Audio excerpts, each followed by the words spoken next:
Hello बच्चों, कैसे हैं आप सब लोग। My self Amit Mahajan and I welcome you all on this incredible platform of physics वाला। तो आज बेटा क्लास स्टार्ट करने से पहले, क्योंकि रिकॉर्डेड क्लास है, तो मैंने सोचा कि आप लोगों से कुछ पहले बात करते हैं। ठीक है, काफ़ी दिन हो गए आपसे बात नहीं करी। बात करना बहुत ज़्यादा इम्पॉर्टेंट है, आप लोगों को मोटिवेट करना बहुत ज़्यादा इम्पॉर्टेंट है। अगर हम मोटिवेट नहीं करेंगे तो आप कहीं ना कहीं अगर सही ट्रैक पे अगर चल रहे हैं वो थोड़ा सा डीरेल हो जाएंगे, और फिर डीरेल हो जाएंगे तो दोबारा पटरी पे लाने के लिए बहुत मेहनत करनी पड़ेगी। ठीक है, मैं उम्मीद कर रहा हूं कि आप सब लोग क्लासेस को रेगुलरली अटेंड कर रहे होंगे। क्लास अटेंड करते टाइम आप कॉपी पेन लेके बैठते होंगे और नोट्स बनाते होंगे। कुछ नोट्स अगर रह भी जाते होंगे, ठीक है, तो आप उसे क्लास के एंड में या क्लास के बाद में फिनिश कर लेते होंगे। नेक्स्ट क्लास में आने से पहले आप डेफिनेटली उन सारे नोट्स को रिवाइज कर रहे होंगे। ठीक है, एंड नोट्स को रिवाइज करने के बाद एक एक क्वेश्चन जो क्लास में करवाया गया उसे पहले खुद सॉल्व करें। पहले कॉपी रिवाइज किया, उसके बाद एक एक क्वेश्चन जो क्लास में सर ने कराया वो खुद सॉल्व किया। ठीक है, सिर्फ क्वेश्चन देखा, आंसर नहीं, खुद सॉल्व किया रिवाइज करने के बाद, और उसके बाद डीपीपी सॉल्व करते होंगे। ये जो टैग है ना बेटा, ठीक है, that is for an IITian। ठीक है, ये इतनी आसानी से नहीं मिलेगा अगर आप अनफॉर्चुनेटली क्लास में इरेगुलर है। ठीक है, आप मान लीजिए आज जैसे 6th क्लास है, पता चले आज ही कोई बच्चा आए और सीधा 6th क्लास ओपन करके बैठ जाए, उसे कुछ समझ नहीं आएगा। ठीक है, क्लासेस को रेगुलरली अटेंड करिए।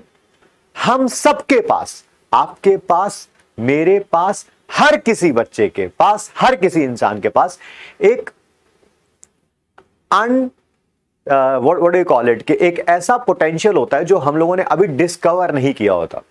हम लोग सभी में से बहुत सारे लोग एक ना मीडियोक्रेसी में ही अपनी जो जिंदगी बिता देते हैं। ठीक है, मीडियोकर ही रह जाते हैं पूरी लाइफ। ठीक, मेक श्योर करिए कि अपनी एफर्ट्स जो हो आपकी वो आपके गोल के साथ अलाइंड हो।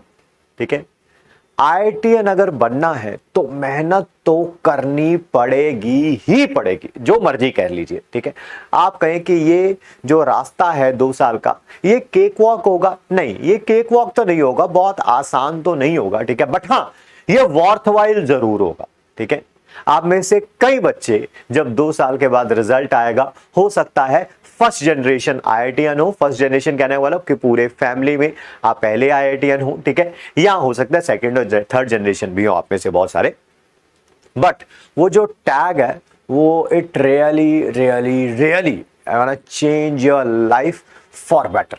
ठीक है, मेक श्योर करिए क्लासेस में रेगुलर रहे, नोट्स जरूर बनाएं, रिवाइज जरूर करें। ठीक है, रिवाइज करने के बाद जितने भी क्वेश्चन सर ने कराए हैं, मैं फिर रिपीट कर रहा हूं ना, जितने भी क्वेश्चन कराए हैं पहले उन्हें खुद सॉल्व करें, फिर डीपीपी सॉल्व करें और फिर नेक्स्ट क्लास में आए। ठीक, होप सो ये जो चीजें आपको बताई गई हैं, ठीक है, ये आपके एम को बिल्कुल उसी तरह से फोकस रखेंगी जैसे ये अर्जुना ने, है ना, अपने वो उसको सिर्फ वही है ना, मछली की आंख नजर आती थी, तो आपको भी सिर्फ IIT और IIT ही नजर आना चाहिए। ठीक है, ठीक है यार, NITs भी बहुत अच्छी है। ठीक है, अगर IIT में ना हो तो NIT में हो जाए। ठीक है, but but but but but make sure करिए क्लासेस में रेगुलर रहिए। ठीक है, बहुत सारे ऐसे बच्चे हैं जो इंडिविजुअली हमें मैसेज करते हैं और बताते हैं, ठीक है, कि सर मैंने कोई और कोचिंग इंस्टीट्यूट भी ज्वाइन कर रखा है, आपके यहां अगर फीस 4000 रुपीज है तो मैं वहां पर अप्रोक्सीमेटली 1,20,000 रुपए दे रहा हूं पर साल के। हमसे 30 टाइम्स ज्यादा, 30% नहीं बोला है मैंने, 30 टाइम्स बोला है, 30 गुना ज्यादा पैसे वहां पे दे रहा हूं। ठीक है, और वो आप लोगों से कम पढ़ा रहे हैं। ठीक है, आप लोगों से कम क्लासेस ले रहे हैं, आप लोगों से कम डाउट्स ले रहे हैं और आप लोगों से कम क्वेश्चंस करा रहे हैं। ठीक, सो मेक श्योर करिए कि सिस्टम तो बहुत शानदार है, कर्टसी अलक पांडे सर। ठीक है, फॉलो आपको करना है, आप फॉलो करते रहिए, सब कुछ हमारे ऊपर छोड़ दीजिए। मैं बता रहा हूं सिलेक्शन होगा ही होगा, बस कंडीशन यही है आप उस सिलेक्शन में शामिल हो। हमें ये तो पता है कि अर्जुना जेई के बैच से बहुत अच्छा रिजल्ट आएगा, अच्छा नहीं बहुत अच्छा, ठीक है। बट वही है सारी की सारी बात, मैं चाहता हूं आप उस रिजल्ट में शामिल हो, ठीक है। उसके लिए आप क्लासेस रेगुलरली लीजिए, ठीक है। एक और बात, जब भी आप क्लासेस अटेंड कर रहे हैं, ठीक है, मेक श्योर करिए कि जैसे आज सेकंड चैप्टर चल रहा है तो फर्स्ट चैप्टर आपसे बहुत ज्यादा दूर ना हो, यानी कि फर्स्ट चैप्टर को आप कॉन्टिन्यूसली रिवाइज करते रहिए। रिवीजन के लिए एक पर्टिकुलर टाइम टेबल निकालिए अपनी डेली लाइफ में, like half an hour 45 minutes, अगर आप डेली निकाल सकते हैं, नहीं निकाल सकते हैं तो जो वीकेंड्स होते हैं या जिस दिन लाइक केमिस्ट्री की क्लास नहीं होती तो उस दिन केमिस्ट्री का कुछ पुराना पिछले चैप्टर का रिवाइज कर लिया, फिजिक्स की क्लास नहीं होती तो फिजिक्स का कुछ पुराना रिवाइज कर लिया, या आप वीकेंड्स या रोज भी कुछ टाइम शेड्यूल आप रख सकते हैं, जो भी आपको अच्छा लगे, ठीक है। पुराने चैप्टर जो बीत जाएंगे वही आपकी सिलेक्शन कराएंगे, ठीक है। क्योंकि जो करंट चैप्टर चल रहा होता है ना, अगर बच्चा क्लासेस ले रहा है, रिवाइज कर रहा है, तो उसका वो अच्छा होता ही होता है, वो सबका ही अच्छा होता है। बट जो पुराने चैप्टर बीत गए हैं वो उन्हीं के अच्छे होते हैं जो उनको रिवाइज करते रहते हैं, ठीक है। चलिए अब और ज्यादा टाइम आपका नहीं लेते हैं, क्यों? क्योंकि आज का टॉपिक हमारा बहुत ही ज्यादा इंपॉर्टेंट टॉपिक है। टॉपिक का नाम क्या है? बोर्स एटॉमिक मॉडल, ठीक है। आज इसको पहले इसकी थ्योरी पढ़ेंगे, कुछ इसके डेरिवेशंस कराने हैं वो कराएंगे, फिर उसके बाद इसके न्यूमेरिकल स्टार्ट करेंगे। पहले एनसीईआरटी के कुछ क्वेश्चंस करेंगे, फिर एनसीईआरटी एग्जाम्पलर के कुछ क्वेश्चंस करेंगे, फिर जेई मेन के कुछ क्वेश्चंस करेंगे, फिर जेई एडवांस के कुछ क्वेश्चंस करेंगे। तो आप देख रहे हैं हम अपनी तरफ से कोई भी कमी पेशी नहीं छोड़ रहे हैं। और ये हो सकता है कि कोई बच्चा इस क्लास को अटेंड ही ना करे, ठीक है, तो वो तो अलग बात है भाई फिर, ठीक है। ध्यान से सुनिएगा, समझिएगा, बहुत ही इंपॉर्टेंट टॉपिक है। स्टार्ट कर रहे हैं जी। Bohr's atomic model. Bohr's atomic model base किसके ऊपर था? Quantum theory of radiation. Sir ये क्वांटम थ्योरी ऑफ रेडिएशन क्या था? Planck's quantum theory. क्या प्लैंक्स क्वांटम थ्योरी ने यह बताया था कि रेडिएशंस का पार्टिकल नेचर होता है? तो इसने भी क्या माना था कि बोर ने भी क्या माना था, जो सब एटॉमिक पार्टिकल है, subatomic particle, oh sorry,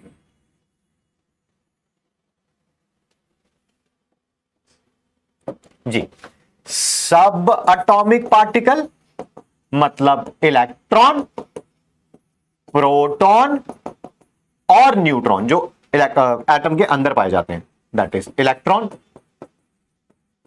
proton, neutron. इन सबका भी क्या होगा? Particle nature. पार्टिकल नेचर का मतलब मैं सेकंड चैप्टर में ही कम से कम 10 बार बता चुका हूं आप लोगों को, ठीक है।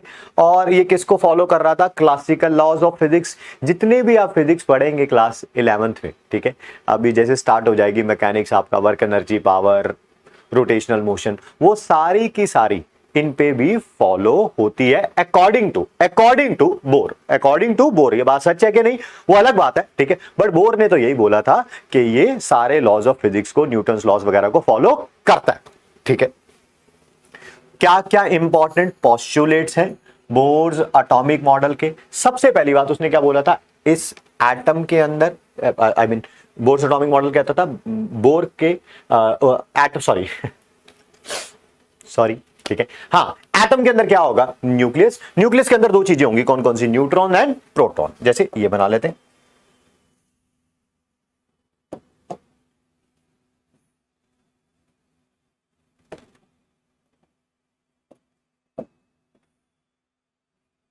ये रहा न्यूक्लियस। न्यूक्लियस के अंदर दो चीजें होंगी, एक तो न्यूट्रॉन और एक प्रोटॉन। जो न्यूट्रॉन्स होंगे वो न्यूट्रल होंगे और जो प्रोटॉन्स होंगे वो पॉजिटिवली चार्ज होंगे, ठीक। एक और बात इसने बोली थी कि जो बोर ने एटॉमिक मॉडल दिया था, bourse atomic model is applicable for hydrogen and hydrogen like atom. Hydrogen का मतलब पता है ना, सिर्फ एक इलेक्ट्रॉन होगा। और हाइड्रोजन लाइक एटम, कल की क्लास अगर आपने अटेंड करी है तो बहुत सारे हाइड्रोजन लाइक एटम पढ़े थे। He positive, lithium 2 positive, beryllium 3 positive, उन सबके पास भी क्या था, एक ही इलेक्ट्रॉन था। यानी कि जो बोर ने एटॉमिक मॉडल दिया है वो सिर्फ और सिर्फ 1 इलेक्ट्रॉन एटम के लिए एप्लीकेबल है, जिस एटम के अंदर कितने होंगे, सिर्फ एक इलेक्ट्रॉन होगा। ठीक है, यानी कि 1 इलेक्ट्रॉन स्पीशीज ओनली। अगर 2 होंगे, 3 होंगे, 4 इलेक्ट्रॉन होंगे पर एटम, तो उसके लिए बोर एटॉमिक मॉडल वैलिड नहीं है। ठीक है, सबसे पहले तो न्यूक्लियस के बारे में बात हुई, उसके अंदर न्यूट्रॉन और प्रोटॉन होंगे। न्यूट्रॉन न्यूट्रल होते हैं, प्रोटॉन्स पॉजिटिव होते हैं। ठीक है, आगे बात करते हैं। बोर ने क्या बोला कि जो इलेक्ट्रॉन्स होंगे, ये गलती से रिमूविंग लिख दिया गया लिखना था रिवॉल्विंग, मैं ठीक कर देता हूं बेटा,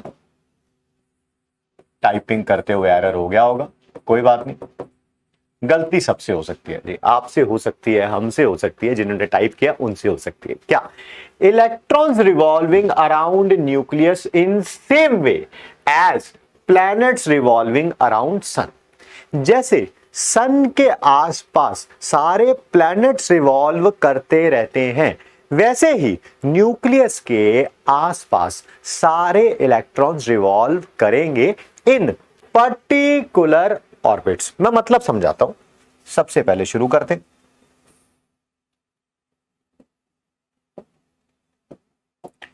ये न्यूक्लियस है, दिस इज न्यूक्लियस। इसके आसपास सर्कुलर ऑर्बिट्स होंगे ऐसे,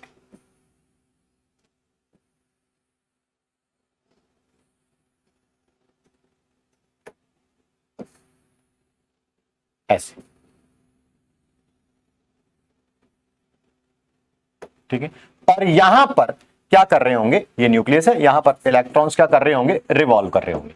हालांकि यहां पर तो सिर्फ वही एक ही इलेक्ट्रॉन बनाना था, क्योंकि ये बोर्स मॉडल ऑफ एटम जो है वो एक ही इलेक्ट्रॉन एटम के लिए एप्लीकेबल है, बट मैं समझाने के लिए सिर्फ बता रहा हूं, ये सर्कुलर ऑर्बिट्स में इलेक्ट्रॉन क्या कर रहे होंगे, रिवॉल्व कर रहे होंगे। ठीक है, क्या आपको पता है न्यूक्लियस पॉजिटिवली चार्ज होता है? Yes sir. किसके कारण बेटा?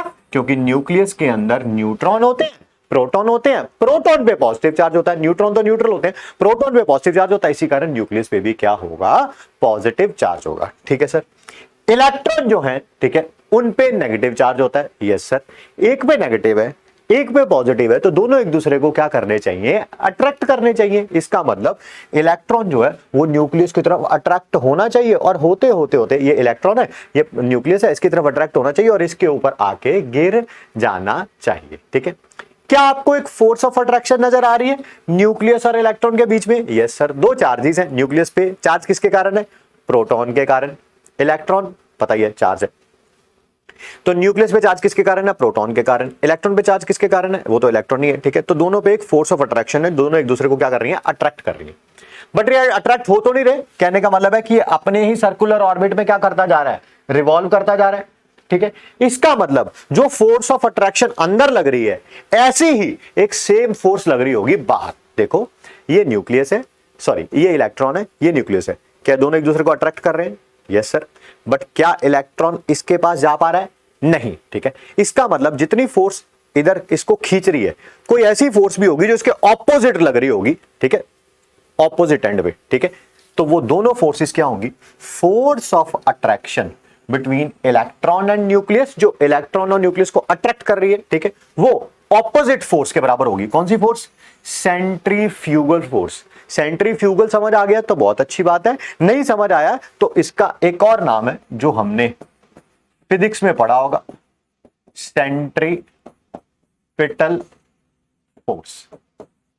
सर ये क्या होती है सेंट्रीपिटल फोर्स? 9th-10th में पढ़ के आए होंगे, कोई बात नहीं, याद नहीं है तो मैं याद दिलवा देता हूं आपको। सेंट्रीपिटल फोर्स, आप एक छोटा सा एक्सपेरिमेंट है, पता चल जाएगा उसी से। आप एक धागे से एक कोई छोटा सा पत्थर बांध दीजिए, ठीक है, और उस धागे के एक एंड से उस पत्थर को ऐसे घुमाइए उसे, ठीक है। क्या आपको पता है अगर गलती से धागे से वो पत्थर निकल जाए, ठीक है, तो वो बाहर की तरफ जाता है ना, है ना। तो उसी को फोर्स को हम लोग क्या बोलते हैं, इनडायरेक्टली सेंट्रीपिटल फोर्स। थोड़ा थोड़ा समझ आया होगा, मैं एक बार और समझा देता हूं। सेंट्रीपिटल फोर्स क्या है, जब भी कोई सर्कुल, ये बना लेते हैं एक बार ना, ज्यादा अच्छा रहेगा, बन जाएगा तो।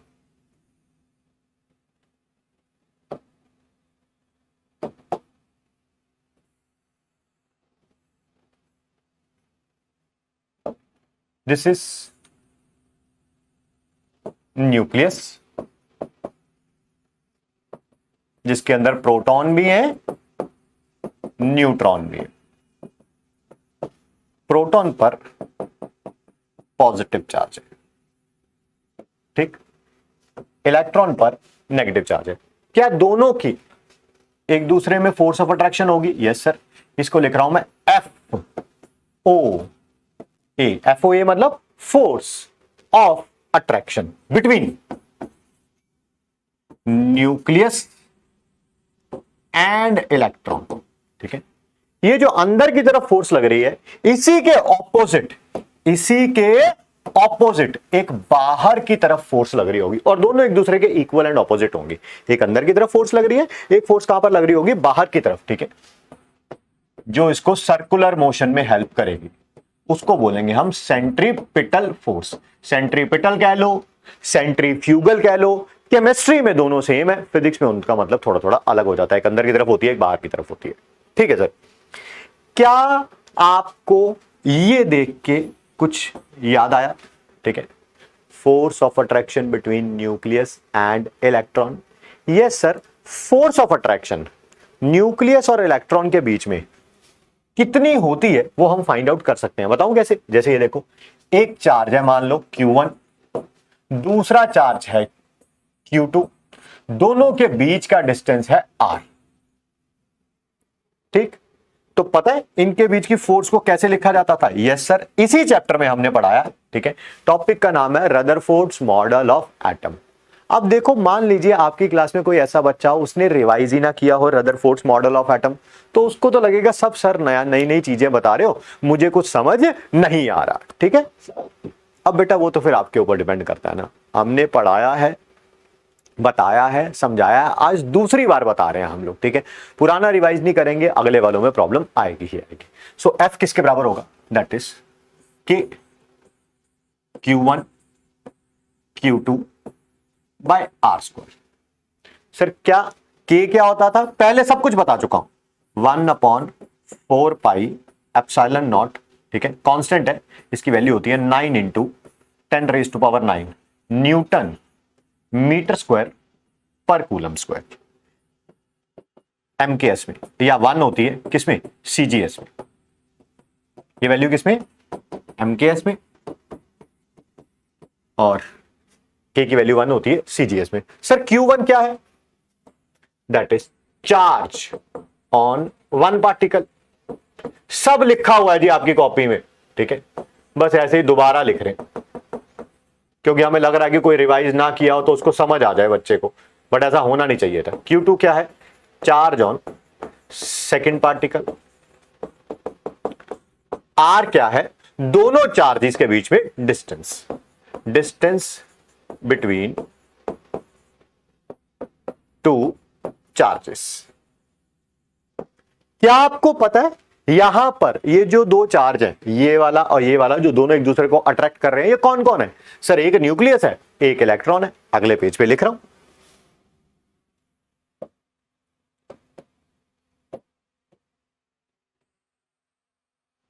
तो ये रहा एक charge Q1, that is nucleus बेटा।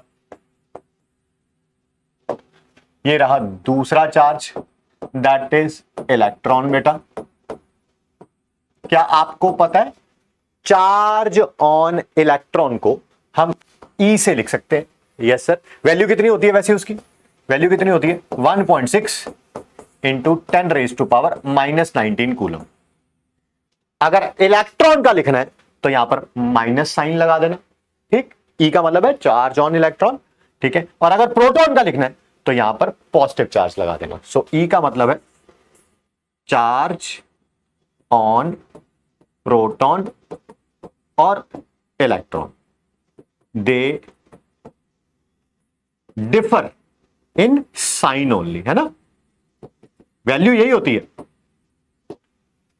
1.6 × 10⁻19 कूलम, ठीक है। अगर प्रोटॉन के लिए लिखना है तो साइन पॉजिटिव आएगा, और अगर इलेक्ट्रॉन के लिए लिखना है तो यहां पर साइन क्या आएगा, नेगेटिव आएगा, -1.6 × 10⁻19 हो जाएगा, ठीक है। तो Q2 इलेक्ट्रॉन का चार्ज, ठीक है। Q1 न्यूक्लियस का चार्ज। न्यूक्लियस पर चार्ज है किसके कारण? सर प्रोटॉन के कारण। एक प्रोटॉन पे कितना चार्ज होता है सर? E। न्यूक्लियस के अंदर कितने प्रोटॉन होते हैं sir? That is atomic number, Z, है ना। अरे एटॉमिक नंबर की डेफिनेशन ही क्या थी? नंबर ऑफ प्रोटॉन्स, ठीक है। E क्या है? Charge on one proton. Z क्या है? Number of protons. तो क्या टोटल चार्ज पता चल गया न्यूक्लियस पे? न्यूक्लियस पे चार्ज किसके कारण है? टोटल प्रोटॉन्स के कारण, that is protons into charge on one proton, ठीक है। Z का मतलब एटॉमिक नंबर ऑफ एटम, जिस भी एटम के बारे में आपने जिसका न्यूक्लियस लिया है। हाइड्रोजन का होगा तो ये Z1 हो जाएगा, हीलियम पॉजिटिव आयन होगा Z2 हो जाएगा, लिथियम 2 पॉजिटिव आयन होगा Z3 हो जाएगा, एटॉमिक नंबर कोई प्रॉब्लम नहीं है, ठीक है। तो क्या जो फोर्स आई, क्या K Q1 Q2 bye R², क्या मैं उसको ऐसे लिख सकता हूं F Q1 की जगह ZE Q2 into E bye R², क्या यही हो जाएगा? K Z E² by R²। बेटा ये सारा का सारा already Rutherford's model of atom में हम लोगों ने किया हुआ था, ठीक है। बस फर्क थोड़ा सा वहां पर क्या था, ये न्यूक्लियस था और ये अल्फा पार्टिकल था। यहां पर क्या है, ये न्यूक्लियस है और ये इलेक्ट्रॉन है, बस इतना ही फर्क है जी, बाकी सब कुछ क्या है, सेम, ठीक है। थोड़ा सा पीछे से एक चीज दिखाता हूं, ये रहा, कहां गया, कहां गया, ये रहा, ठीक। क्या जो फोर्स ऑफ अट्रैक्शन होगी न्यूक्लियस और इलेक्ट्रॉन के बीच में, वो किसके बराबर होगी? सेंट्रीपिटल फोर्स के बराबर होगी। सेंट्रीपिटल फोर्स का फॉर्मूला मैं आपको बता देता हूं।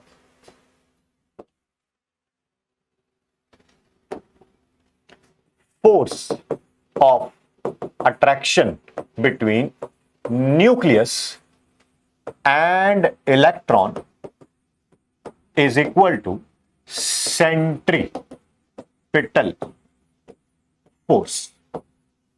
क्या फोर्स ऑफ अट्रैक्शन अभी निकाली हम लोगों ने? Yes sir, K Z E² by R²। Centripetal force कह लो, सेंट्रीफ्यूगल फोर्स कह लो, ठीक है। इसका फॉर्मूला होता है that is mv² by R। m क्या है? Mass of the particle, v क्या है? वेलोसिटी ऑफ द पार्टिकल, और r तो आपको पता ही है, वो न्यूक्लियस और इलेक्ट्रॉन के बीच का जो क्या होगा, डिस्टेंस होगा, ठीक। सर ये फॉर्मूला कहां से आया, इसको कैसे डिराइव किया? ये केमिस्ट्री में इसका डेरिवेशन नहीं है, एटलीस्ट इसका केमिस्ट्री में डेरिवेशन नहीं है, बट आप लोग 11th में फिजिक्स में पढ़ोगे, बट कोई टेंशन वाली बात नहीं है उस बारे में।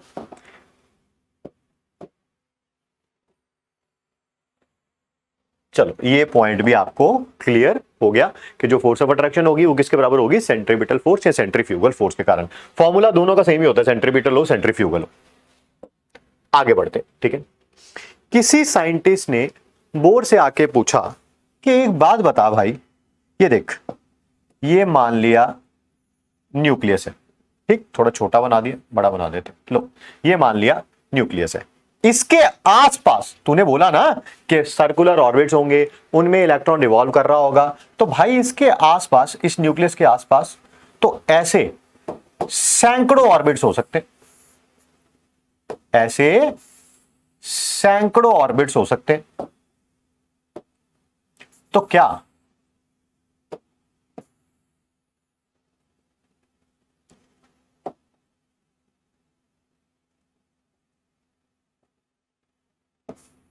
रुक जा रुक जा रुक जा, ठीक है, हाँ ठीक है, ऐसे सैकड़ों ऑर्बिट्स हो सकते हैं। तो क्या इलेक्ट्रॉन हर एक में रिवॉल्व कर रहा होगा?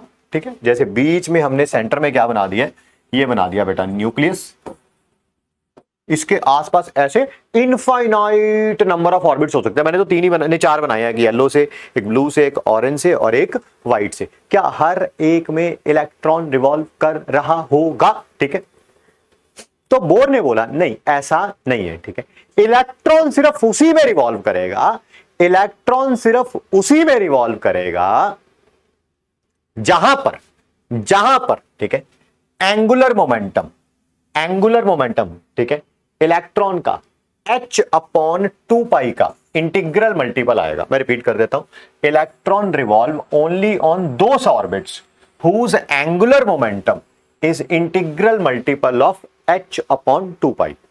आपने कोई इलेक्ट्रॉन पकड़ा और उसको इस सर्कुलर ऑर्बिट में रिवॉल्व करवाया, ठीक है, उसका एंगुलर मोमेंटम की कोई ना कोई वैल्यू तो आएगी। यस सर एंगुलर मोमेंटम किसके बराबर होता है? चलो एंगुलर मोमेंटम का पहले फॉर्मूला बता देते हैं। Angular momentum of electron in orbit, उसका फॉर्मूला होता है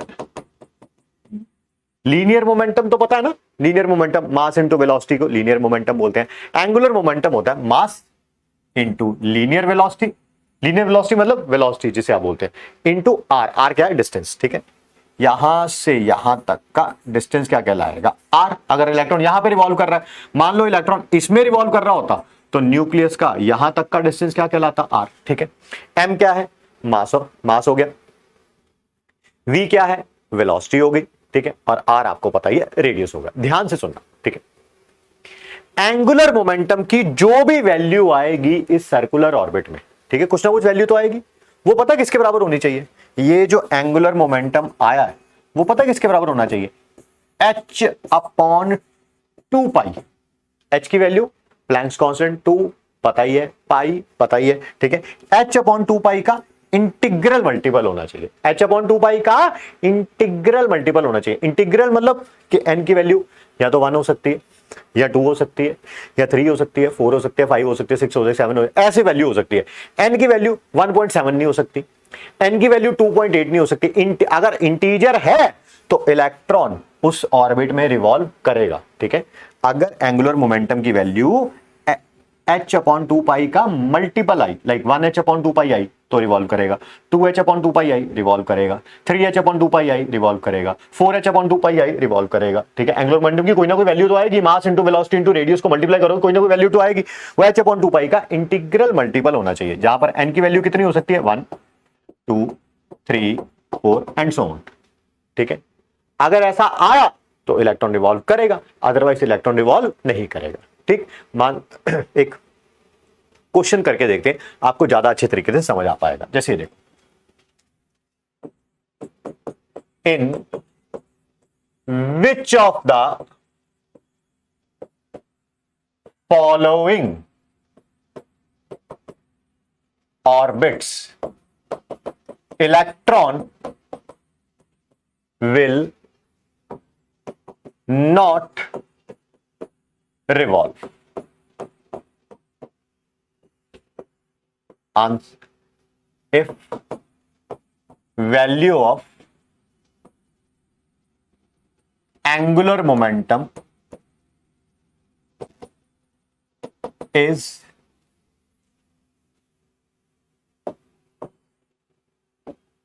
equal to,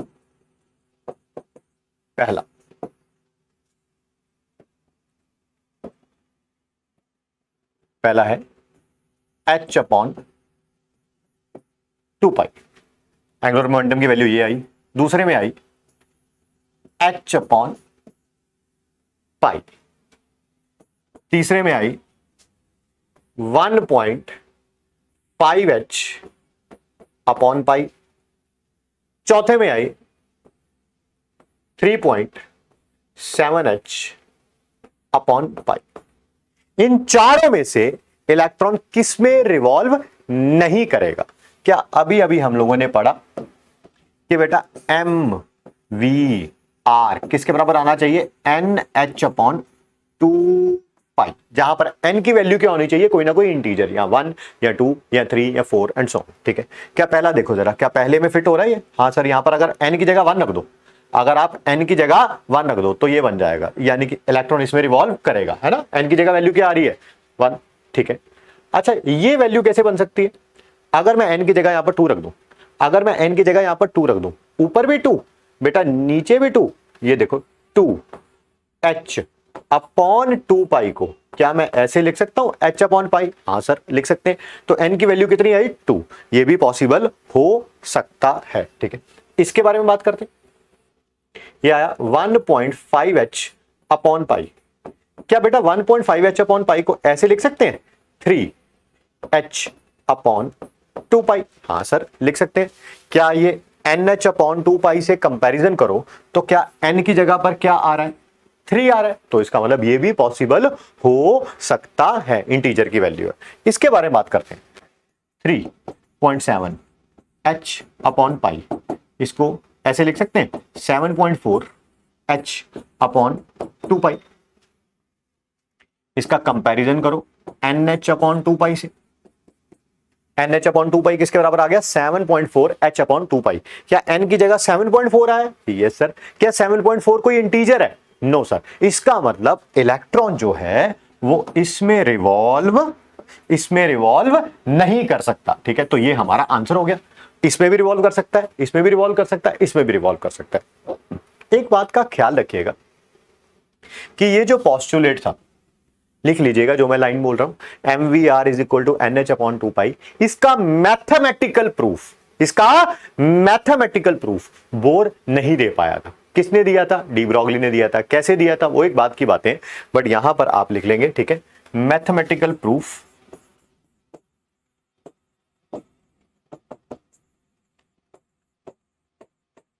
I am sorry of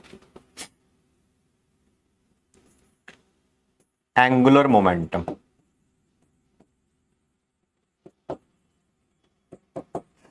is equal to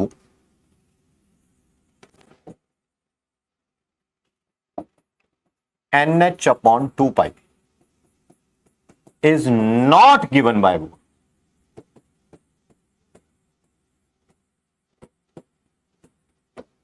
Mathematical proof of angular momentum is not equal to NH upon 2 pi is not given by Bohr. ठीक है, ये bore नहीं दे पाया था, बस बता के चला गया था। मैथमेटिकल प्रूफ किसी और ने दिया था, ठीक है सर। आगे बढ़ते हैं,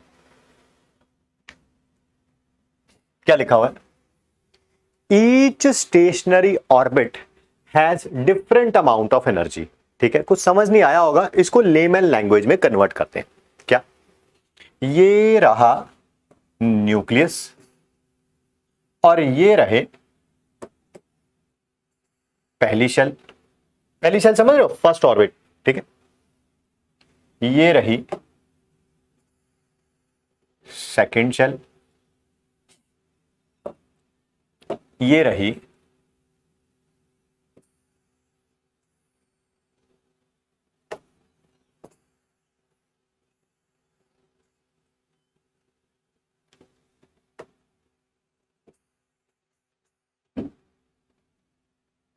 ठीक है, फर्स्ट और सेकंड से ही देख लेते हैं, नहीं तो मैं हाथ से बना लेता हूं, कौन सी बड़ी बात है।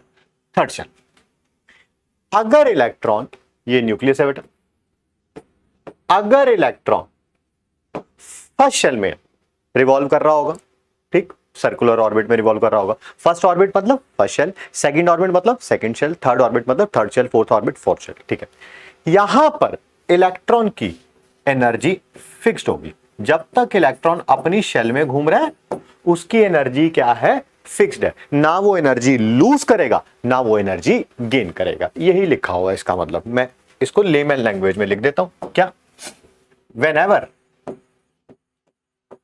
Electron is present in its own orbit, अपनी ही शेल में प्रेजेंट है, it has की जगह बेटर ये लगे, चलो it has ही लिख देते, it has constant energy.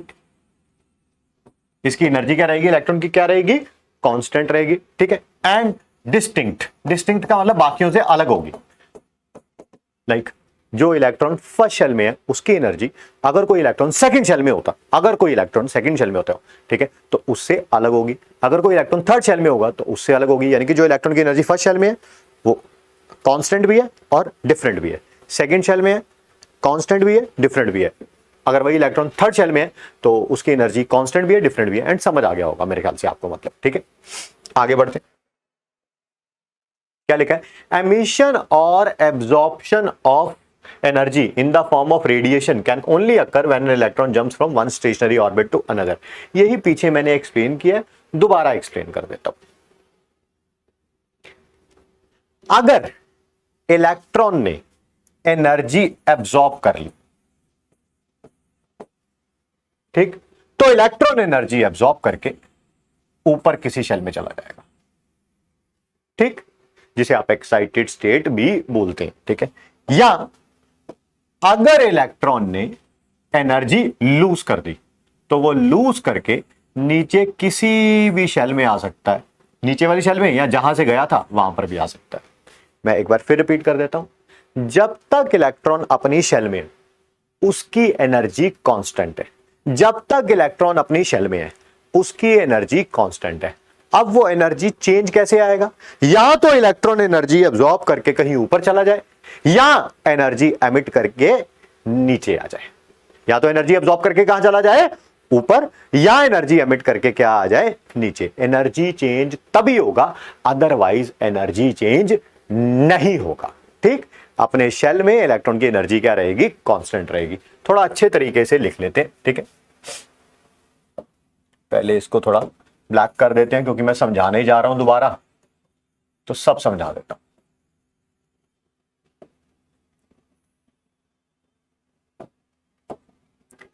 Energy change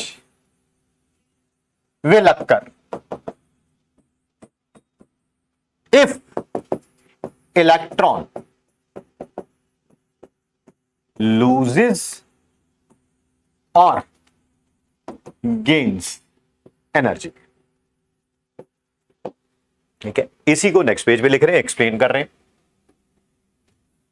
for emission, sir क्या मतलब है एमिशन का मतलब, एमिशन का मतलब है इलेक्ट्रॉन ने एनर्जी एमिट कर दी, ठीक है, रेडिएट कर दी, लूज कर दी, ठीक है। रेडिएट एनर्जी और लूज एनर्जी। अगर ऐसा कर देगा तो इलेक्ट्रॉन हायर शेल से, कल बताया था ना, एक्साइटेड स्टेट से नीचे आ जाएगा, ठीक है। Therefore then electron moves from higher shell to lower shell, किसी ऊपर वाली शेल से किसी नीचे वाली शेल में आ जाएगा। हायर शेल को हम लोगों ने कल भी ऐसे ही लिखा था वैसे तो, बट फिर आज भी बता देते हैं, N2 से लिखूंगा। लोअर शेल को N1 से लिखूंगा। अगर कल की क्लास आपने अटेंड करी हो, N2 का मतलब होता था इलेक्ट्रॉन जिस शेल से आ रहा है, N1 इलेक्ट्रॉन जिस शेल में आ रहा है, वही लिखा है दोबारा, कोई फर्क नहीं है, ठीक है।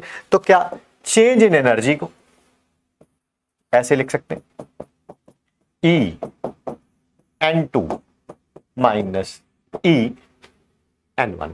N2 का मतलब क्या है, इलेक्ट्रॉन की एनर्जी हायर शेल से, जहां से आ रहा है, एनर्जी ऑफ, यहां N2 का मतलब लिख रहे हैं हम तो, En2 का मतलब थोड़ा लिख रहे हैं, N2 का मतलब लिख रहे हैं electron returning from which shell, जिस शेल से आ रहा है।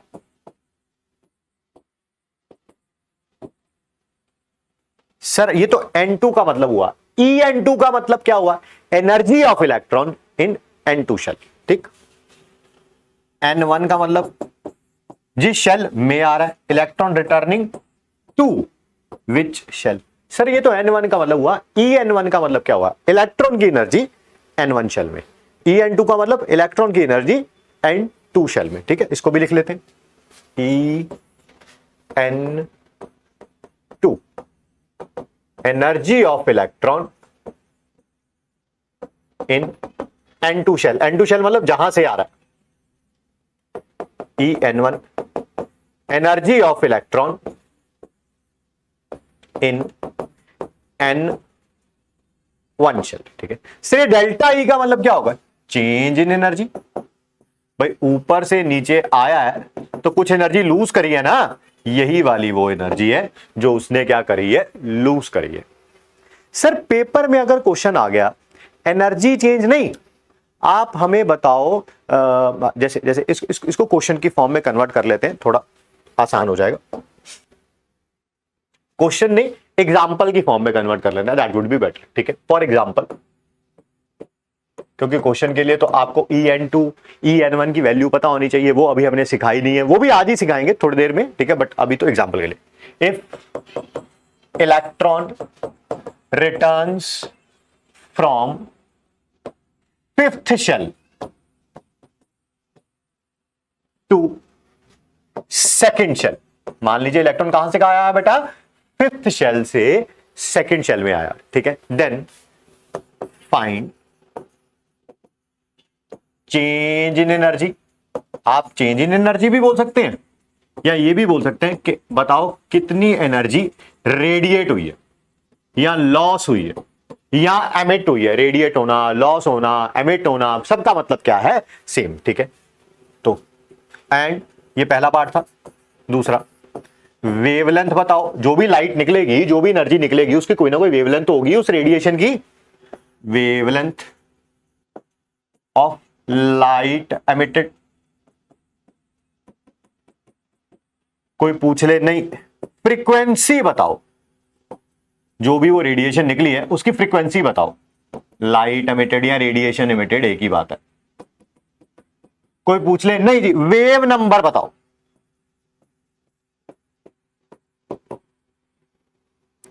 Of light emitted. Next page पे बेटा इसको एग्जांपल को समझते हैं, ठीक है। याद रखिएगा इलेक्ट्रॉन कहां से कहां आ रहा है, फिफ्थ शेल से सेकंड शेल में आ रहा है। क्या डेल्टा ई का फॉर्मूला यही था, En2 माइनस En1। N2 वो शेल जहां से इलेक्ट्रॉन आ रहा है, यानी कि N2 की वैल्यू 5 है। N1 वो शेल जिस में इलेक्ट्रॉन आ रहा है, तो 5 से सेकंड में आ रहा है, तो N1 कितना हो जाएगा, 2। तो डेल्टा ई किसके बराबर आ जाएगा, E5 E2, that is E5 minus E2। Electron की एनर्जी फिफ्थ शेल में, इलेक्ट्रॉन की एनर्जी सेकंड शेल में, दोनों को माइनस कर देंगे, ठीक है सर। बस आपको ये वैल्यू पता हो, जो कि आज ही सीखेंगे हम लोग, ठीक है। तो क्वेश्चन सॉल्व हो जाएगा, कोई बात नहीं। सर ये तो पहला पार्ट हुआ। दूसरा पार्ट हमसे पूछा था वेवलेंथ ऑफ लाइट एमिटेड। क्या हम सबको एनर्जी और वेवलेंथ का रिलेशन पता है? Yes sir, E is equal to hc by lambda. ये लो, change in energy is equal to hc by lambda. वही जो लाइट एमिट हुई है वो कितनी एमिट हुई है, उसकी ने इतनी एनर्जी दी है, यानी कि hc बाय लैम्डा। क्या इसकी वैल्यू हमारे यहां से आ चुकी है फर्स्ट पार्ट से? Yes sir.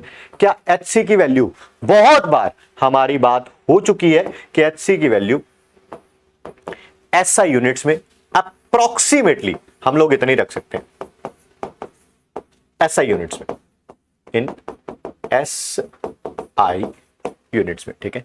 ये पता है, ये पता है। क्या हमें वेवलेंथ पता चल गई? सर ऐसा भी तो हो सकता है, नेक्स्ट पार्ट में क्या पूछा हमसे, फ्रीक्वेंसी पूछा है। क्या डेल्टा ई, सबको याद है C किसके बराबर होता था, न्यू लैम्डा, यानी कि न्यू किसके बराबर आ जाएगा, C बाय लैम्डा। तो जहां पर C बाय लैम्डा लिखा हुआ है वहां पर H न्यू लिख सकते हैं। यस सर, ये पहले पार्ट से आ चुका है। H की वैल्यू, प्लैंक्स कांस्टेंट की वैल्यू सबको पता है, 6.626 इंटू 10⁻⁻34 जूल सेकंड, ठीक है। तो क्या फ्रीक्वेंसी आ गई, ठीक है सर। सर फोर्थ पार्ट में उसने वेव नंबर पूछा हुआ है, तो delta E is equal to HC, lambda होता है ना, क्या आपको पता है 1 बाय लैम्डा ही वेव नंबर होता है? Yes sir. तो लो जी, ये भी आ चुका है, ठीक है। डेल्टा ई फर्स्ट पार्ट से आ चुका है, HC की वैल्यू पता ही है, लिखी हुई है, वेव नंबर निकाल लेंगे। या ऐसा भी कर सकते हो, सेकंड पार्ट से वेवलेंथ आया था ना, उसका रेसिप्रोकल कर देना, उसका रेसिप्रोकल कर देना, तब भी आ जाएगा वेव नंबर। वो देख लेना जो जिस तरीके से भी आपको करना है। तो मेरे ख्याल से काफी कुछ समझा दिया गया है, बस एक चीज की वैल्यू रह गई कि ये कैसे करना है, ये कैसे करना है, बाकी तो सब कैलकुलेशन है। ठीक है सर, अभी तक तो आपने पता क्या बात करी कि इलेक्ट्रॉन किसी एक्साइटेड स्टेट में था, वहां से एनर्जी लूज करी और इलेक्ट्रॉन एनर्जी एमिट करके क्या आ गया, नीचे आ गया। ठीक, अब देखिए ऐसा भी तो हो सकता है इलेक्ट्रॉन ग्राउंड स्टेट में था, ठीक है, अपनी शेल में था, एनर्जी अब्सॉर्ब करके ऊपर चला जाए, तब कैसे लिखा जाएगा change in energy? If electron is in ground state, ground state मतलब जिस शेल में उसे होना चाहिए, फर्स्ट में, सेकंड में, जहां पे भी फर्स्ट में ही होना चाहिए। सर क्यों फर्स्ट में क्यों होना चाहिए? हम बोर्स मॉडल ऑफ एटम पढ़ रहे हैं। Yes sir, Bohr model of atom एक इलेक्ट्रॉन के एटम के लिए एप्लीकेबल होता है। यस सर, फर्स्ट इलेक्ट्रॉन कहां पे होता है? हमेशा फर्स्ट शेल में होता है, इसी कारण ग्राउंड स्टेट का मतलब फर्स्ट शेल है यहां पे। If electron is in ground state and absorb energy, उसको आपने गर्म कर दिया, गर्म करेगा तो एनर्जी एब्सॉर्ब कर लेगा electron and moves to higher shell. ठीक, क्या तब भी कोई चेंज इन एनर्जी आएगा? हाँ भाई, अब की बार उसने एनर्जी क्या करी है, एब्सॉर्ब करी है। सर उसका फॉर्मूला क्या होगा? फॉर्मूला वही रहेगा En2 minus En1।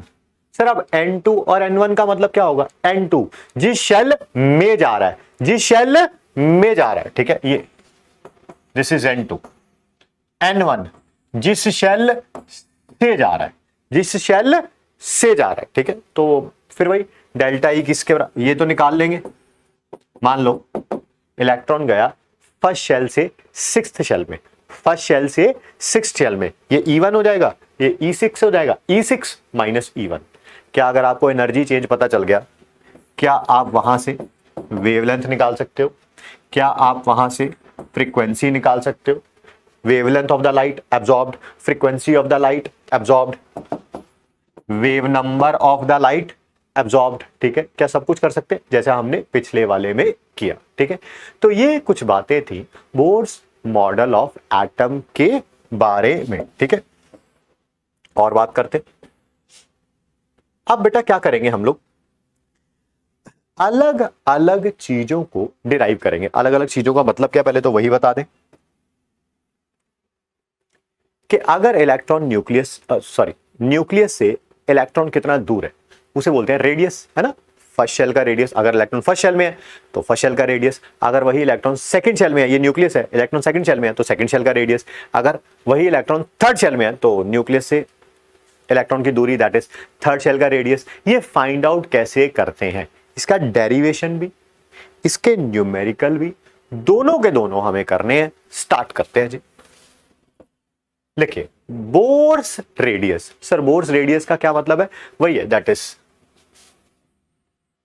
Are N. Sir R N का मतलब क्या, यहां लिख देते हैं, रेडियस ऑफ शेल। शेल कह लो, ऑर्बिट कह लो, बात क्या है same. First shell first orbit, second shell second orbit, third shell third orbit, जिसे आज की डेट में हम लोग शेल बोलते हैं, बोर ने उसका नाम ऑर्बिट रखा था, बस इतना फर्क है, ठीक है। Radius of shell, when electron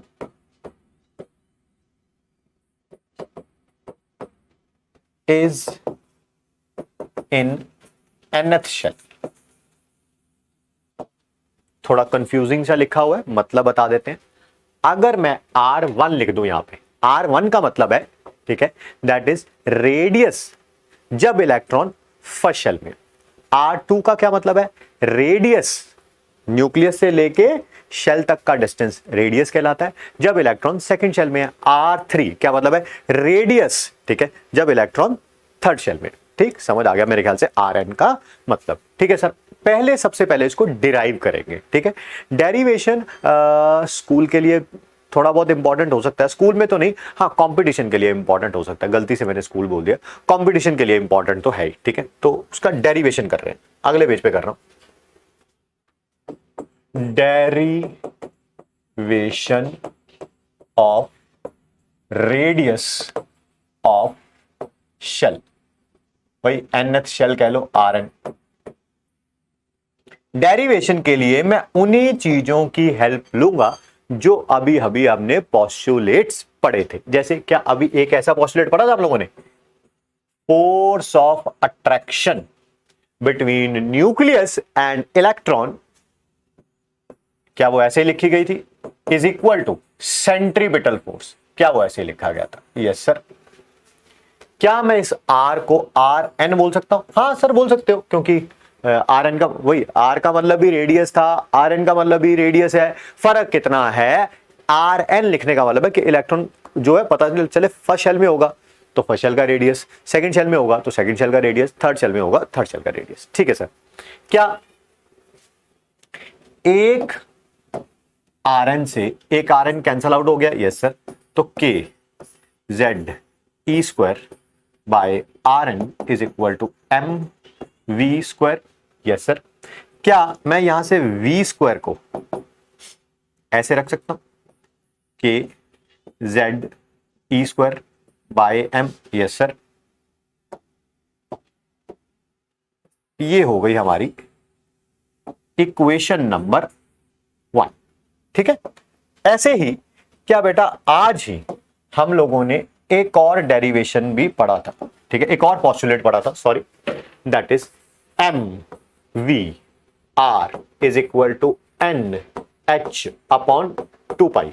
angular momentum of electron is equal to integral multiple of H upon 2 pi. ठीक है, एम का मतलब मास है, वी का मतलब वेलोसिटी ऑफ इलेक्ट्रॉन है, आर का मतलब रेडियस ऑफ इलेक्ट्रॉन है, एच प्लैंक्स कांस्टेंट है, एन शेल नंबर है, वो 1 हो सकती है, 2 हो सकती है, 3 हो सकती है एंड सो ऑन। ठीक है।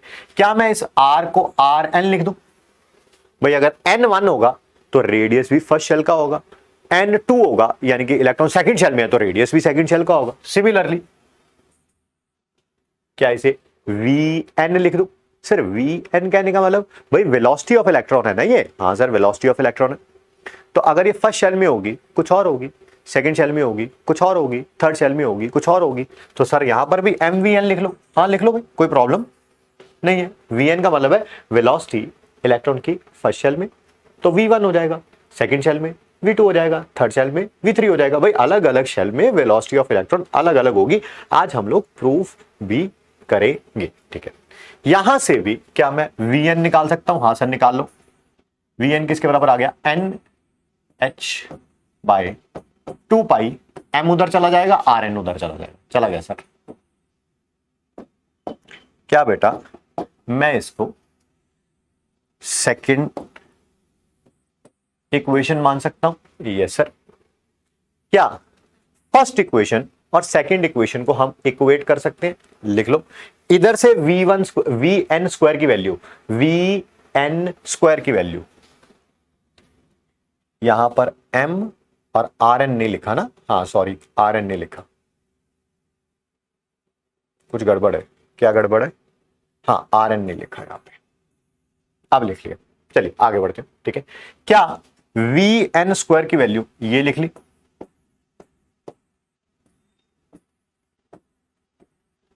Similarly v n square is equal to v n square. Sir यहां पर तो वी एन दे रखा है, यहां पर तो वी एन दे रखा है, अरे भैया इसका स्क्वायर कर लो। लो स्क्वायर क्या हो जाएगा? एन स्क्वायर एच स्क्वायर, 2 का स्क्वायर करते हैं तो क्या आ जाता है? 4 pi square M square R N square. ठीक है सर। क्या एक आर एन से एक आर एन कैंसल आउट हो जाएगा? Yes sir.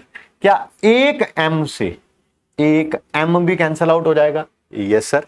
क्या यहां एक आर एन बच गया? Yes sir. उसको इधर ले आइए, ले आए। क्या इधर के जेड ई स्क्वायर था, उसको उधर ले जाइए, क्रॉस मल्टीप्लाई बोलते हैं जिसे।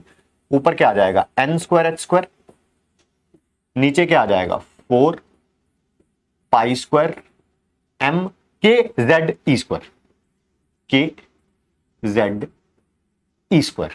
बेटा ये जो लिखा है ना मैंने, मैं इसी को नेक्स्ट पेज पे लिख रहा हूं। देखिए बेटा उसी को लिख रहे हैं। R N is equal to क्या था? N square H square, N square H square 4 pi square M K Z ई स्क्वायर। चेक कर लीजिए क्या यही लिखा है, N square H square 4 pi square M K Z ई स्क्वायर। ठीक है सर, ये देखिए क्या मैं यहां पे जो z लिखा था क्या उसको यहां पे लिख सकते हैं? हाँ सर लिख लो, डिनोमिनेटर में था, डिनोमिनेटर में लिख लिया। क्या जो यहां पर एन स्क्वायर लिखा हुआ है क्या उसको यहां पर एंड में साइड में कहीं लिख सकते हैं? यस सर, न्यूमिनेटर में था, न्यूमिनेटर में लिख लिया। बट आपने ऐसा क्यों किया? ठीक है, वो मेन रीजन है। मेन रीजन क्या है ये देखिए जरा ये पोर्शन देखिए, ये पोर्शन, क्या ये जो हिस्सा है H square 4 pi square M और साथ में ई स्क्वायर भी यहीं पर आएगा, यानी कि ई स्क्वायर यहां से हटा देता हूं, क्या ये हिस्सा कांस्टेंट है? जैसे H Planck's constant, 4 constant, pi constant, mass of electron constant, के कांस्टेंट होता है, ई चार्ज ऑफ इलेक्ट्रॉन ये भी कांस्टेंट होता है, यानी कि इसकी वैल्यू फिक्स्ड होगी, है ना।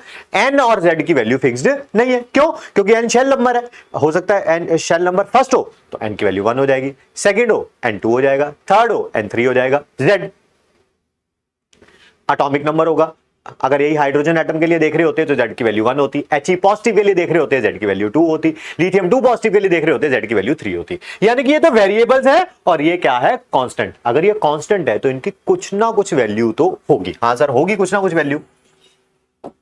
वो value h square 4 pi square M k e square is equal to A naught बोलते हैं उस वैल्यू को, और वो वैल्यू होती है 0.529 एंगस्ट्रॉम। क्या होती है? 0.529 एंगस्ट्रॉम। ए नॉट को ही हम लोग बोर रेडियस भी बोलते हैं। ध्यान से देखो, क्या इसी आर एन को ऐसे लिखा जा सकता है? ए नॉट इंटू क्या आ जाएगा? N square by Z. यही फॉर्मूला है, इसी को नेक्स्ट पेज पे लिख रहा हूं। क्या लिखा था? R N is equal to A nought into N square by Z. यही फॉर्मूला है radius of the shell find out करने का। ठीक है, आर एन का मतलब radius of shell in which electron is present.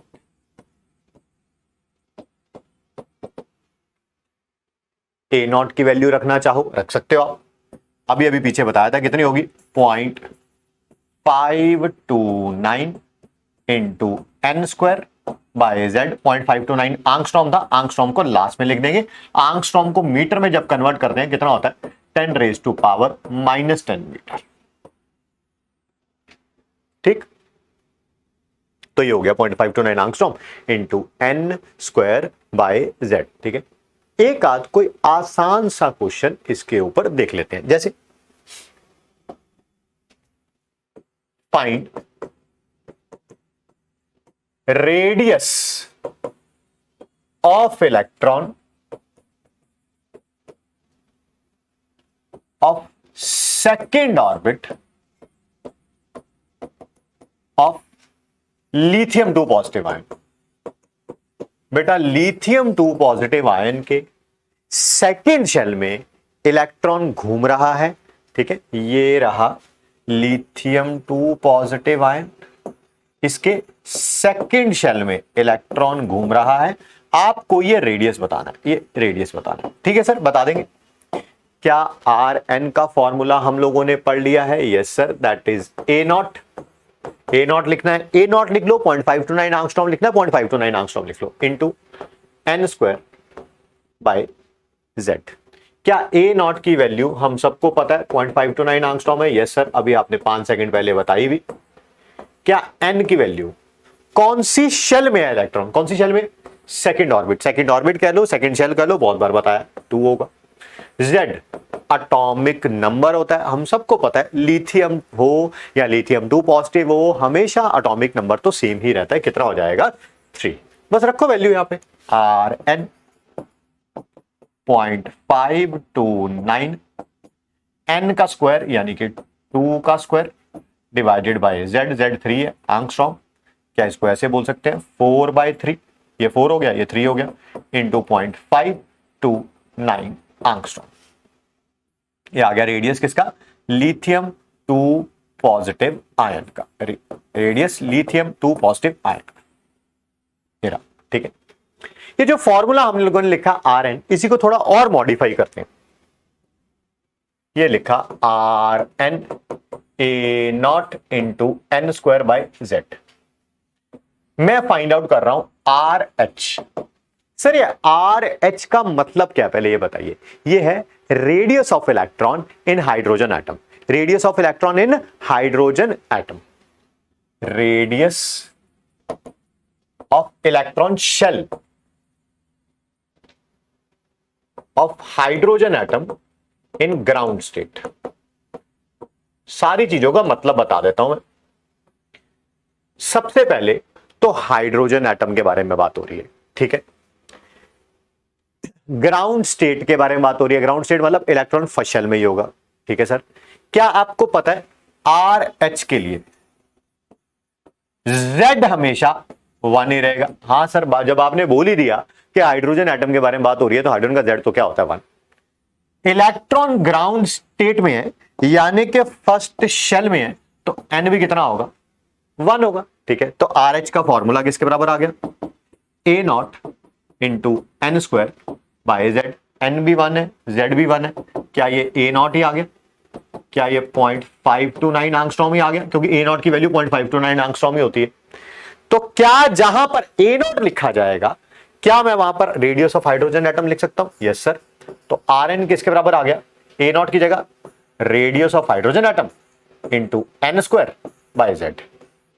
Sir इसका मतलब क्या हो गया? ठीक है, आपने रिलेशन तो डिराइव कर दिया है, बट इसका मतलब क्या हो गया, मतलब बता दीजिए। मतलब ये है कि अगर कभी भी आपको radius of hydrogen like atom find out करना हो, जितना हाइड्रोजन का आया था, जितना हाइड्रोजन का आया था उसको n स्क्वायर बाय Z से मल्टीप्लाई कर दो, आंसर आ जाएगा।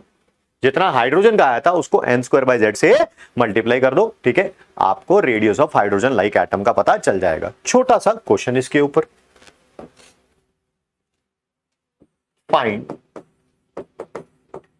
Radius of third orbit of He positive ion. क्या इतना तो पता चल गया, radius of hydrogen like atom का फाइंड आउट करना है? हां सर, कोई प्रॉब्लम नहीं है। क्या उसका फॉर्मूला वही होगा जो रेडियस हाइड्रोजन का आएगा, multiplied by n square by Z, ठीक है। n कितना होगा, शेल नंबर कितना है, थर्ड। हीलियम पॉजिटिव आयन के बारे में बात कर रहे हैं, एटॉमिक नंबर कितना होगा, 2।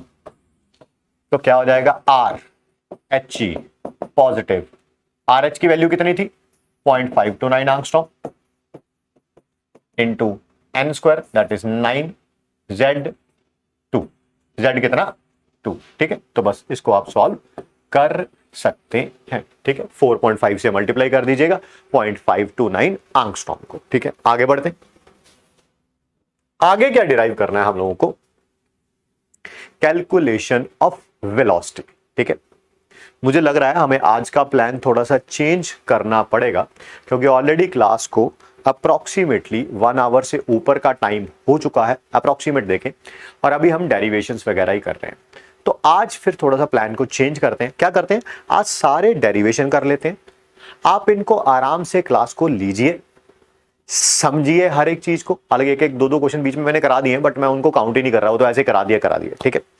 आज सिर्फ थ्योरी पढ़ते हैं, बोर्स मॉडल ऑफ एटम की डेरिवेशन वगैरह सारे के सारे कर लेते हैं। आप इनको ढंग से समझिए। आज सैटरडे है, सैटरडे का टाइम लीजिए, संडे का टाइम लीजिए, मंडे का टाइम लीजिए। मेरी क्लास होगी ट्यूसडे को, ठीक है।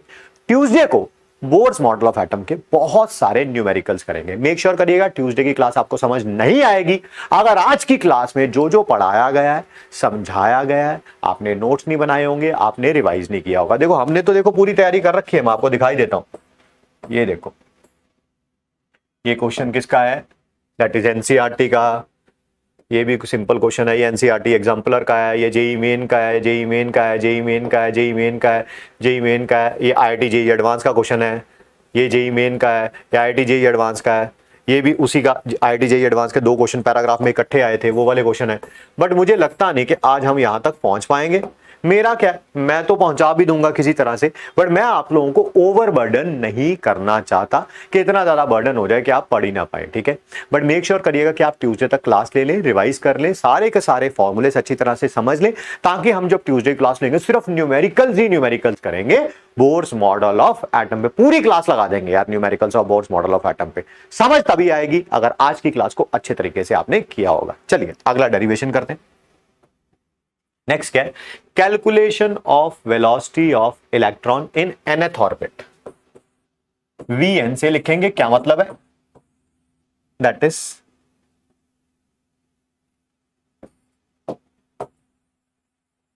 Vn, क्या मतलब है इसका,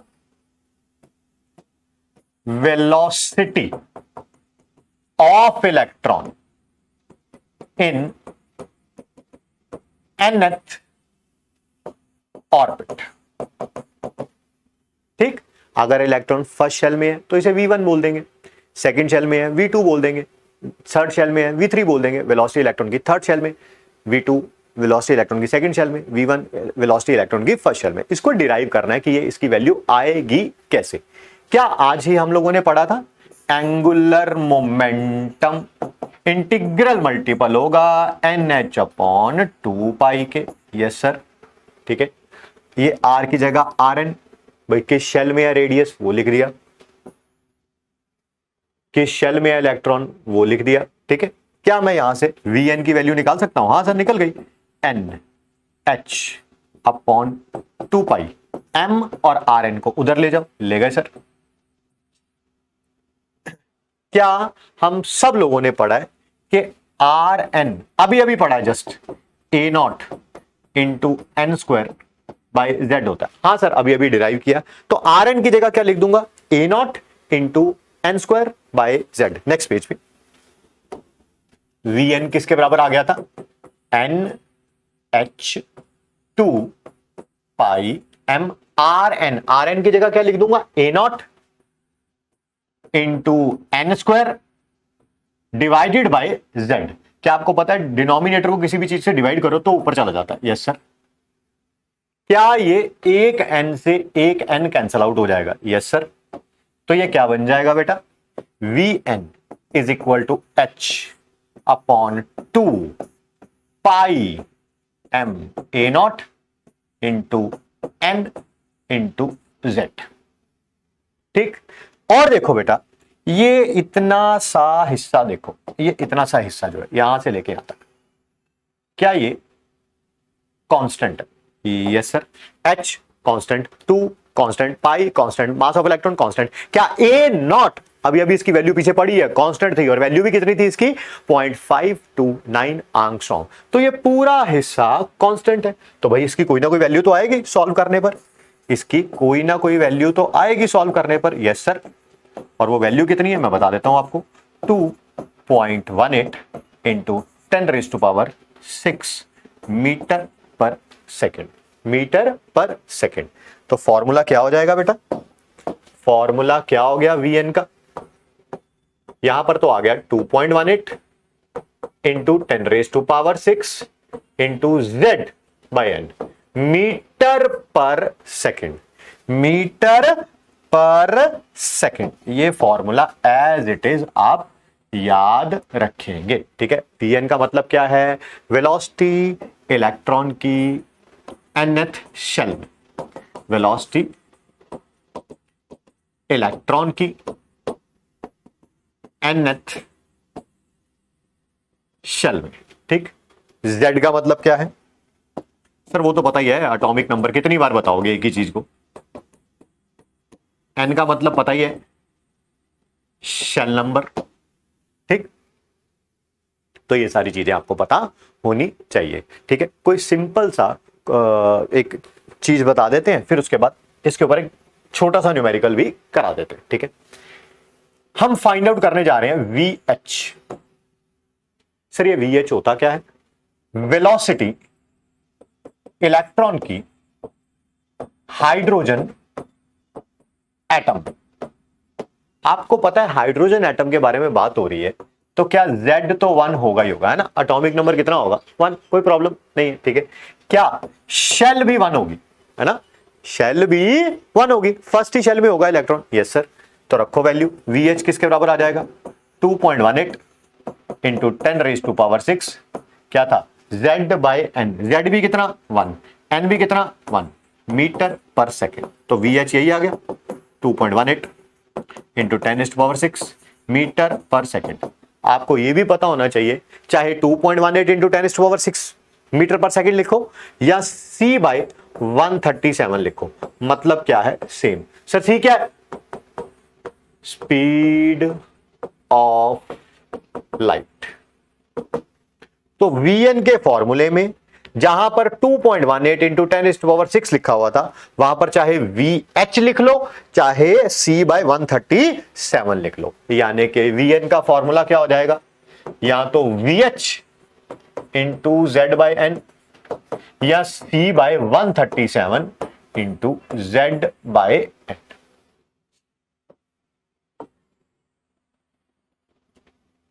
ठीक है जी,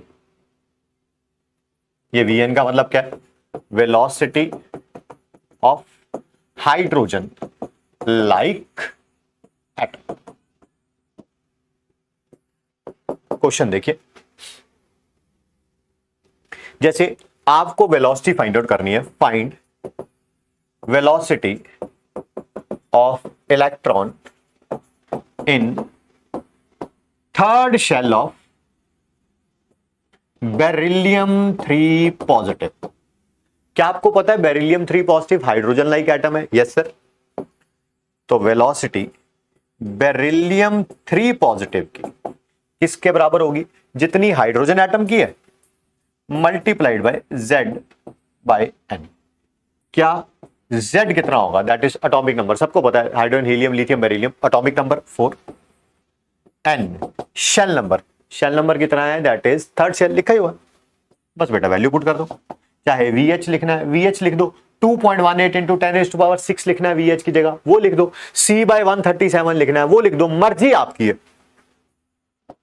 2.18 इंटू 10⁻⁶ इंटू Z कितना है 4, N कितना है 3 मीटर पर सेकेंड। सॉल्व तो आप कर सकते हैं, कोई बहुत बड़ी बात नहीं है, ठीक है। तो ये वेलोसिटी के बारे में भी हम लोगों ने बात कर ली, ठीक है। नेक्स्ट डेरिवेशन देखिए, that is energy of an electron, ठीक है। इलेक्ट्रॉन, इसको जरा अच्छे तरीके से पता क्या लिखना चाहिए था, इसको लिखना चाहिए था total energy of an electron, एक इलेक्ट्रॉन की टोटल एनर्जी, ठीक है। इलेक्ट्रॉन की टोटल एनर्जी दो चीजों के कारण होती है। सर कौन सी दो चीजों के कारण, एक तो इलेक्ट्रॉन अपनी शेल में मूव कर रहा है, यस सर, यानी कि काइनेटिक एनर्जी के कारण, ठीक है। दूसरा, न्यूक्लियस और इलेक्ट्रॉन एक दूसरे को अट्रैक्ट कर रहे हैं, ठीक है, वो क्या हो गई पोटेंशियल एनर्जी। मैंने ये पोटेंशियल एनर्जी के बारे में बात रदरफोर्ड्स मॉडल ऑफ एटम के बारे में हो चुकी है, ठीक है। तो टोटल एनर्जी इलेक्ट्रॉन की दो चीजों के कारण होगी, एक तो काइनेटिक एनर्जी और एक potential energy. Kinetic energy find out करूंगा, पोटेंशियल एनर्जी फाइंड आउट करूंगा, इलेक्ट्रॉन और न्यूक्लियस के कारण जो होगी, ठीक है, और दोनों को ऐड कर दूंगा। काइनेटिक एनर्जी इलेक्ट्रॉन की, पोटेंशियल एनर्जी इलेक्ट्रॉन और न्यूक्लियस के अट्रैक्शन के कारण जो होगी, दोनों को क्या कर दूंगा मैं, ऐड कर दूंगा, ठीक। क्या काइनेटिक एनर्जी ऑफ इलेक्ट्रॉन का फॉर्मूला यही होगा, हाफ mv², यस सर, ये सबको पता है काइनेटिक एनर्जी का फॉर्मूला, ठीक है। बट इसको फाइंड आउट कैसे करेंगे, ठीक है, फाइंड आउट ऐसे करेंगे भाई, क्या हम सब लोगों ने आज ही पढ़ा है कि सेंट्रीपिटल फोर्स किसके बराबर होगी, के जेड t² बाय RN², वही RN आ जाएगा यहां पे, ठीक है। ध्यान से देखिएगा, क्या एक RN से एक RN कैंसिल आउट हो जाएगा, यस सर। क्या बन गया, आप चाहो तो इसे VN भी लिख सकते हो, कोई टेंशन वाली बात नहीं है, उससे कोई फर्क नहीं पड़ने वाला, ठीक है। देखना जरा क्या बन गया, MVN² is equal to K Z E square by R N, क्योंकि दो आर एन थे, एक आर एन से एक आर एन क्या हो गया, कैंसिल आउट, ये आ गया एम वी एन स्क्वायर। अगर हम half m v n square करें, half m v n square करें तो क्या हो जाएगा, k Z E square by two are n, k Z E square by two are N. ठीक है, क्या हाफ एम वी स्क्वायर आ गया, k Z E square by two are n, बस आ गया भाई काइनेटिक एनर्जी का फॉर्मूला, आ गया काइनेटिक एनर्जी का formula, k Z E square by two are N. देख लो यही लिखा है, K Z E square by two are N. ठीक बेटा, सारी चीजों का मतलब पता होना चाहिए। के क्या है, कांस्टेंट, ठीक है। जेड क्या है, एटॉमिक नंबर, जिसका भी आप इलेक्ट्रॉन जिस भी एटम के अंदर है, हाइड्रोजन होगा तो ये 1 हो जाएगा, हीलियम पॉजिटिव आयन होगा 2 हो जाएगा। ठीक है। E charge on electron, r n क्या है, रेडियस ऑफ शेल। ठीक, क्या इस इक्वेशन को मैं 1 मान लेता हूं अपनी रेफरेंस के लिए, क्योंकि आगे मुझे जरूरत पड़ेगी तो मुझे पता होगा, मैं kinetic energy already find out कर चुका हूं। ठीक है, पोटेंशियल एनर्जी को ध्यान से सुनिएगा, समझिएगा। ठीक है तो ये फिजिक्स का टॉपिक। ठीक है, अगर आपने फिजिक्स में इंटीग्रेशन अभी तक पढ़ लिया है तो बहुत आसानी से समझ आ जाएगा। मान लो अगर आपने इंटीग्रेशन नहीं पढ़ा है तो मैं एक छोटा सा फॉर्मूला बता देता हूं जो सिर्फ यूज होना है। ठीक है, क्या, इंटीग्रेशन का साइन ये होता है, ठीक, और x की पावर n का इंटीग्रेशन, क्या बोला, x की पावर n का इंटीग्रेशन ये होता है x की power n plus 1 divided by n plus 1, x की power n plus 1 divided by n plus 1। जैसे सर x की पावर 3 का इंटीग्रेशन क्या हो जाएगा, n की जगह क्या है 3, x की पावर क्या आ जाएगा 4 डिवाइडेड बाय 3 प्लस 1 कितना आ जाएगा 4। ठीक है, तो मेरे ख्याल से इतना सा बस आपको पता होना चाहिए, n की वैल्यू यहां पर कोई ना कोई पॉजिटिव वैल्यू होगी। ठीक, ये इंटीग्रेशन का साइन है और इंटीग्रेट ऐसे करते हैं। ठीक है, कोई भी चीज अगर कांस्टेंट होगी तो वो इंटीग्रेशन से क्या आ जाएगी, बाहर आ जाएगी, उसका इंटीग्रेशन नहीं करते हम। कोई भी चीज मान लो 2, या लिखा होता है 2x की पावर n, तो 2 बाहर आ जाता है। ठीक है, वापिस आ रहे हैं टॉपिक की तरफ। ठीक है, पोटेंशियल एनर्जी कैसे फाइंड आउट करेंगे, ध्यान से सुनना। ये न्यूक्लियस है और ये इलेक्ट्रॉन है। पता है दोनों के बीच में डिस्टेंस कितना है, दोनों के बीच में डिस्टेंस कितना है, दोनों एक दूसरे से इनफाइनाइट डिस्टेंस पे है। इनफाइनाइट डिस्टेंस कहने का मतलब बेचारा न्यूक्लियस यहां पे पड़ा हुआ है, इलेक्ट्रॉन इसका घूमने चांद पे गया हुआ है कहीं पे। ठीक, दोनों के बीच में इनफाइनाइट डिस्टेंस है। ठीक, इनफाइनाइट डिस्टेंस है तो हालांकि ये पॉजिटिव चार्ज है, ये नेगेटिव चार्ज है, पर दोनों के बीच में कोई फोर्स ऑफ अट्रैक्शन नहीं होगी। क्यों, क्योंकि दोनों में डिस्टेंस बहुत ज्यादा है। ठीक है, क्या फोर्स ऑफ अट्रैक्शन जीरो है, यस, तो पोटेंशियल एनर्जी भी क्या होगी, जीरो। पोटेंशियल एनर्जी का कारण क्या है, एक दूसरे से अट्रैक्शन या रिपल्शन। यहां पर अट्रैक्शन हो रही है, क्यों, क्योंकि ये पॉजिटिव है, ये नेगेटिव है, दोनों पॉजिटिव पॉजिटिव होते तो रिपल्शन होती, दोनों नेगेटिव नेगेटिव होते तो रिपल्शन होती। ठीक है, तो पोटेंशियल एनर्जी का मेन कारण क्या है, यहां पर फोर्स ऑफ अट्रैक्शन। ठीक, अब ध्यान दीजिएगा, पोटेंशियल एनर्जी के और डिराइव कैसे करेंगे हम लोग। ठीक है, दैट इज, अगर मैं इस इलेक्ट्रॉन को यहां से पकड़ के उसकी शेल में लेके आऊं, क्या मुझे कुछ वर्क डन करना पड़ेगा, यस सर, वर्क डन करना पड़ेगा, इलेक्ट्रॉन को पकड़ के यहां पे लेके आना पड़ेगा। जितना वर्क डन करना पड़ेगा उसके साइन के आगे नेगेटिव साइन लगा दीजिएगा। ठीक है, negative work done in bringing an electron from infinity to the shell. मैं फिर रिपीट कर देता हूं, negative work done in bringing an electron from infinity to the shell, उसी को क्या बोलेंगे आप, पोटेंशियल एनर्जी। मैं लिख देता हूं नेक्स्ट पेज पे, पोटेंशियल एनर्जी, ठीक है, किसके बराबर होगी, इस नेगेटिव वर्क डन। अच्छा, नेगेटिव ही क्यों बोल रहे हो सर आप, ठीक है, क्यों, क्योंकि वर्क डन करना पड़ रहा है हम लोगों को लेके आने के लिए, ऑलरेडी एनर्जी जीरो है। ठीक है, तो हमें लेके आने के लिए वर्क डन करना पड़ेगा।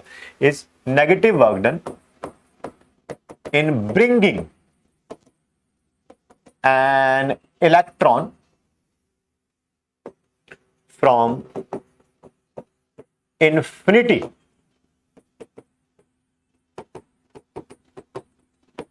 To that shell. ठीक है, in from infinity to that shell in atom.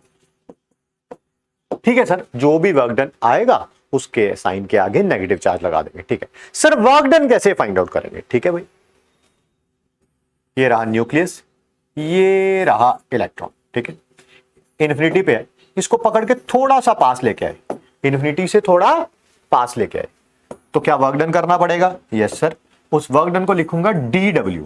DW का मतलब क्या हुआ? Small amount of work done. ये इन्फिनिटी पे था इलेक्ट्रॉन, इसको पकड़ के थोड़ा सा न्यूक्लियस के पास लेके आए। ठीक है, तो थोड़ा सा जो वर्क डन करना पड़ेगा वो किसके बराबर होगा? सर वो तो पता ही है, एक तो फोर्स इनटू जितना डिस्टेंस आप पास लेके आए हो, dr, है ना। थोड़ा dr का मतलब है स्मॉल डिस्टेंस। ठीक है, ठीक है सर। अगर इसी को पकड़, इस थोड़े को ही पकड़ के थोड़ा और थोड़ा और थोड़ा और करते करते करते, क्या ये large amount of work done लगेगा? यहां तक आते हुए पास लेके आए, थोड़ा सा लगा, फिर और फिर और फिर और फिर और फिर और, वो थोड़ा थोड़ा थोड़ा बढ़ता जा रहा है। ठीक है, जब भी स्मॉल वर्क डन निकल जाए, वैसे आप इंटीग्रेशन में पढ़ेंगे भी आप फिजिक्स में, ठीक है, मैथ्स में भी पढ़ेंगे, मैथ्स का टॉपिक है, फिजिक्स में भी यूज होता है और केमिस्ट्री में भी यूज होता है, बट जनरली सबसे पहले फिजिक्स में पढ़ाया जाता है, फिर केमिस्ट्री में थोड़ा बहुत बात होती है और फिर उसके बाद एंड में मैथ्स में। ठीक है, यहाँ पढ़ चुके होंगे, मुझे पता नहीं है। ठीक है, वापिस आ रहे हैं टॉपिक के ऊपर। थोड़ा सा जो वर्क डन लगा, ठीक, अब उसी इन्फिनिटी से इलेक्ट्रॉन को पकड़ के आप शेल में लेके आएंगे तो large amount of work done लगेगा। थोड़ा सा जब वर्क डन निकल जाए, लार्ज अमाउंट निकालना हो तो इसी को इंटीग्रेट कर देते हैं। क्या कर देते हैं हम लोग? इंटीग्रेट कर देते हैं। ठीक है, क्या फोर्स ऑफ अट्रैक्शन, एफ क्या है सर? फोर्स ऑफ अट्रैक्शन किस किस के बीच में? इलेक्ट्रॉन और न्यूक्लियस के बीच में। क्या उसकी वैल्यू ऑलरेडी पता है हम लोगों को? क्या उसकी वैल्यू ऑलरेडी पता है हम लोगों को? हाँ सर, कितनी बार तो पढ़ा चुके हैं आज ही, K Z E square by R square. Small amount of work done को इंटीग्रेट करेंगे तो large amount of work done हो जाएगा, दैट इज वर्क डन। मैंने अभी अभी बोला था, जब भी आप इंटीग्रेट करेंगे कांस्टेंट को बाहर निकाल देंगे, के कांस्टेंट है, बाहर आ जाएगा। Z एटॉमिक नंबर जो भी होगा, हाइड्रोजन होगा तो उसका फिक्स्ड है 1, हीलियम पॉजिटिव आयन होगा, Z2 फिक्स्ड है, E चार्ज ऑन इलेक्ट्रॉन वो भी बाहर आ जाएगा। के जेड ई स्क्वायर बाहर आ गया, अंदर क्या रह गया? एक तो dr और नीचे आर स्क्वायर। ठीक, क्या आर स्क्वायर को मैं ऐसे लिख सकता हूं, r की पावर -2? हाँ सर, लिख सकते हो। ठीक है, 1/r स्क्वायर है ना, ये थोड़ा अच्छे तरीके से लिख देते, ये